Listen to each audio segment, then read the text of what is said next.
Middle east में हालात तेजी से बदल रहे हैं। दुनिया की दो बड़ी ताकतों के बीच तनाव खतरनाक स्तर तक पहुंच गया है। हाल ही में ईरान ने खाड़ी क्षेत्र में मौजूद अमेरिका के सैन्य ठिकानों को निशाना बनाते हुए मिसाइल और ड्रोन हमले किए हैं। इस घटना के बाद पूरी दुनिया में चिंता बढ़ गई है कि कहीं ये टकराव एक बड़े युद्ध की शुरुआत तो नहीं बन जाएगा। रिपोर्ट्स के अनुसार ईरान ने उन क्षेत्रों को निशाना बनाया जहां अमेरिकी सेना और उसके सहयोगी देशों के सैन्य ठिकाने मौजूद हैं। इन हमलों के बाद मिडिल ईस्ट में सुरक्षा अलर्ट और भी बढ़ा दिया गया है। बताया जा रहा है कि ये हमले मुख्य रूप से दो महत्वपूर्ण देशों में मौजूद अमेरिकी सैन्य ठिकानों के आसपास हुए हैं। पहला देश है कुवैत। कुवैत में अमेरिका का एक बड़ा सैन्य बेस मौजूद है, जहां हजारों अमेरिकी सैनिक तैनात रहते हैं। ये बेस मिडिल ईस्ट में अमेरिकी सैन्य ऑपरेशन का एक महत्वपूर्ण केंद्र माना जाता है। दूसरा देश है बहरीन। बहरीन में अमेरिकी नौसेना का प्रमुख ठिकाना मौजूद है। यहाँ पर अमेरिकी 5th फ्लीट तैनात रहती है, जो पूरे खाड़ी क्षेत्र में नौसैनिक गतिविधियों को नियंत्रित करती है। ईरान द्वारा किए गए इन हमलों ने पूरे क्षेत्र में तनाव को और बढ़ा दिया है। हालांकि अभी तक नुकसान की पूरी जानकारी सामने नहीं आई है, लेकिन सुरक्षा एजेंसियां लगातार स्थिति पर नजर रखे हुए हैं। अब सवाल ये उठता है कि आखिर ईरान ने ऐसा कदम क्यों उठाया। विशेषज्ञों का कहना है कि ये हमला एक तरह की जवाबी कार्रवाई हो सकता है। पिछले कुछ समय से अमेरिका और उसके सहयोगी देश ईरान पर लगातार दबाव बना रहे थे। हाल ही में अमेरिका और उसके सहयोगियों ने ईरान के कुछ सैन्य ठिकानों और रणनीतिक स्थानों को निशाना बनाते हुए एयर स्ट्राइक किए थे। इन हमलों के बाद ईरान ने चेतावनी दी थी कि अगर उसके खिलाफ सैन्य कार्रवाई जारी रही तो वह कड़ा जवाब देगा।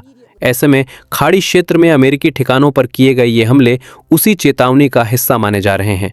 इस पूरे घटनाक्रम ने एक बार फिर मिडिल ईस्ट को वैश्विक राजनीति का सबसे संवेदनशील क्षेत्र बना दिया है। विशेषज्ञों का कहना है कि अगर ये टकराव और बढ़ता है तो इसमें कई अन्य देश भी शामिल हो सकते हैं, क्योंकि मिडिल ईस्ट में कई देशों के बीच पहले से ही जटिल राजनीतिक और सैन्य संबंध मौजूद हैं।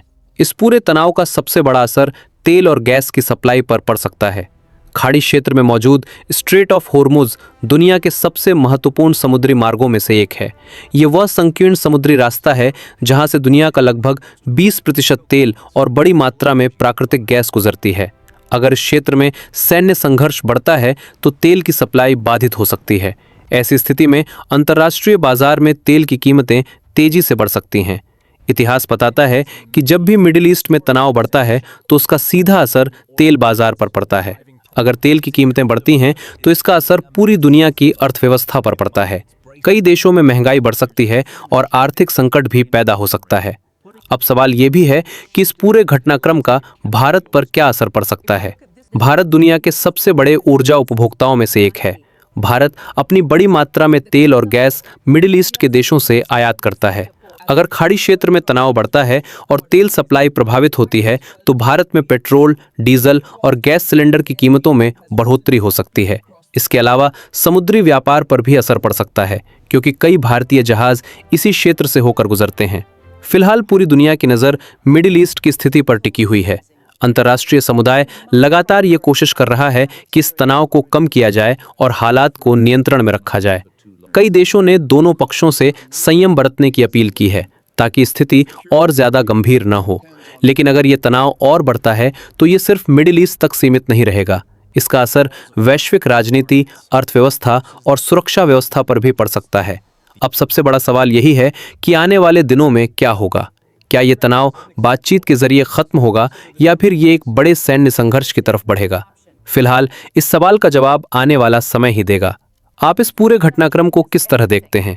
क्या आपको लगता है कि ये टकराव एक बड़े युद्ध में बदल सकता है?